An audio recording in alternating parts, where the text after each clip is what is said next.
What's good, everybody? It's your boy, O'Shea Duke Jackson, back at it again with another episode of The Celebrity Junk. Guys, I've been getting a lot of people discussing the Trump protests. And obviously I don't really do a lot of political news here on this channel.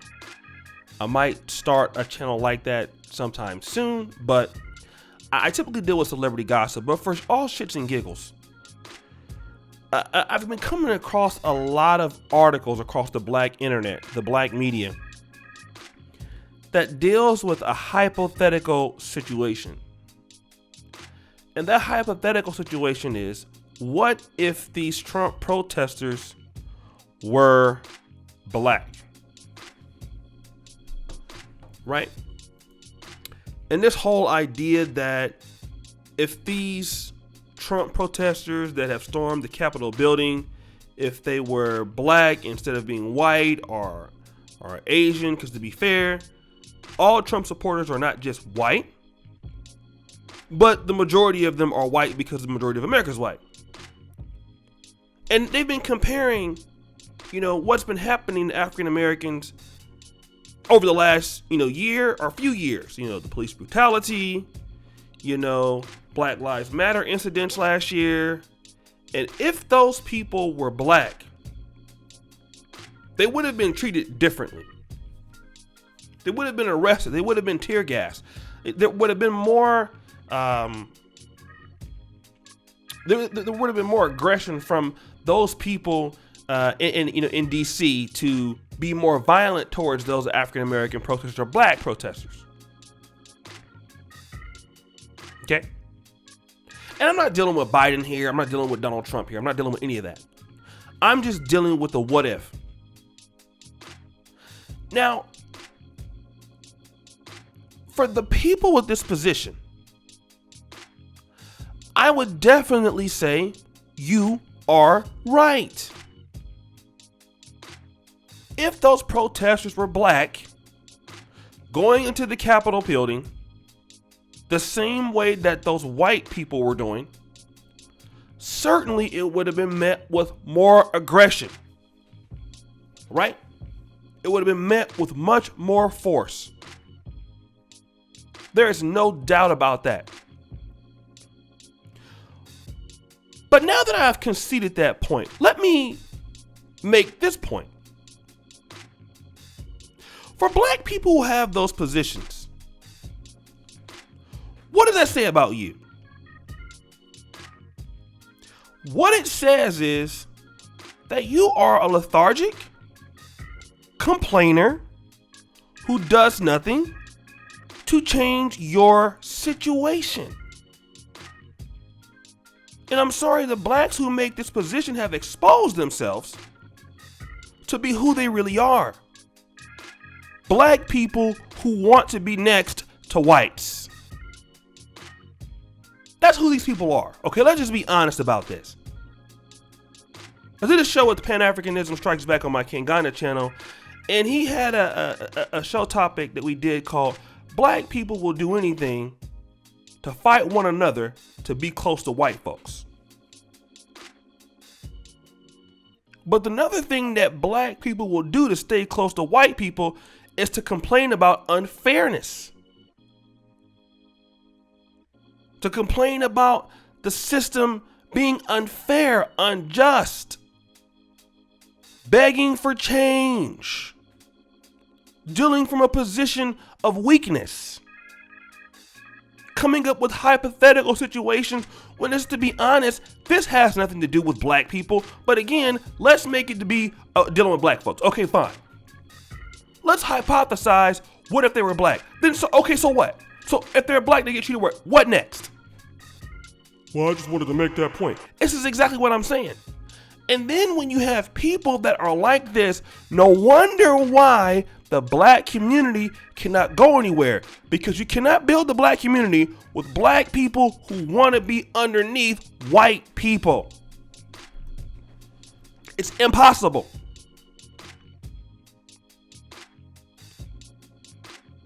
Black people who complain about racism, complain about unfairness, you will never see those people building the black community, trying to work with their people to do things or get things achieved. The men who say this, you won't find them working with their men or the women. They're never doing anything to work with people to give them independence. They will cry about racism, and you ask these people, well, why don't you work with the global black community? I'm not working with them Africans. I ain't working with them Caribbeans. I ain't working with them Jamaicans. I'm black first. I'm ADOS. I'm FBA. I'm gonna just stay here and complain about the white man all day so I can marry his daughter. And see, when I hear black people talking like this, I don't even want anything to do with them. Because I know that you are not the person that's trying to compete against the people that you're complaining about. You're not. And the thing about it is everybody else knows that.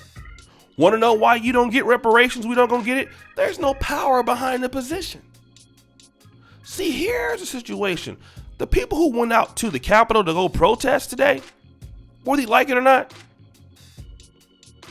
they were willing for those consequences, whatever they were. See, it was a time where you had African Americans in the United States that were willing to die for what they believed in. Now you don't really have that unless it's a Black Lives Matter protest. They'll go out there. Now they'll damage some stuff in their neighborhood. Let's talk about that.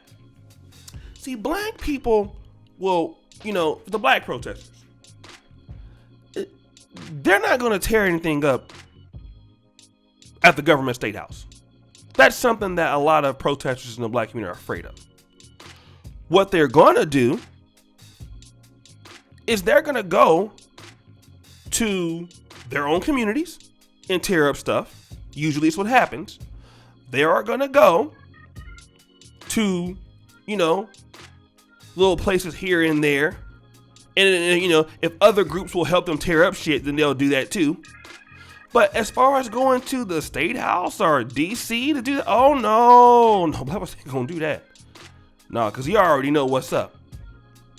So when we want to be real about ours, we know where to keep it real at, where we live. But that's why we don't have any power. There's a YouTuber that died here in 2020 early named Amin Ra.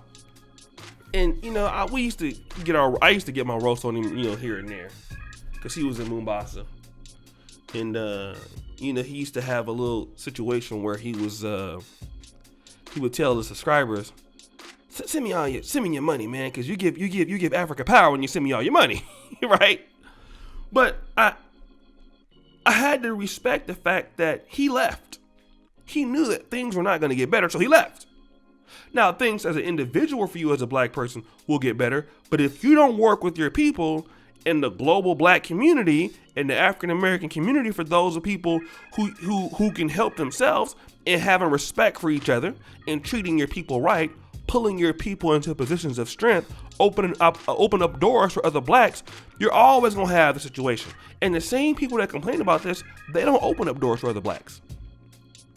They're not working with the black community globally or in America. Because if they were doing it, then here's what will happen. You will have more power, you will have more money, and you will have more think tanks, and we would have more ways to combat that with our money and our dollars and our voting block. To where there would be situations where if this were to happen, they would know something's up. But when you don't work with your people, when you have some self-hatred for your people, and you can't monetize your community to build things for your people, open up opportunities, keep people loyal to the race, all you can do is sit back as a powerless people and say, well, you know what? If the protesters were black, they weren't going to be getting treated, and thinking that you're doing something. You still trying to live next to the white man. You still want to operate. You don't want no position of power. You don't want no position of power on the continent. You don't want to do it. These people want his approval. until black people stop begging white people for their approval, we will always be comparing our situation to theirs. Of course we know what's going to happen if it was us. Then why are we not doing anything about it? It's my position. And a lot of people are not going to like this because some people are just too immature for this conversation, and I get it, but I don't care. I'm dealing with a position here. I'm dealing with argumentative ideology. And if you don't like it, that's tough.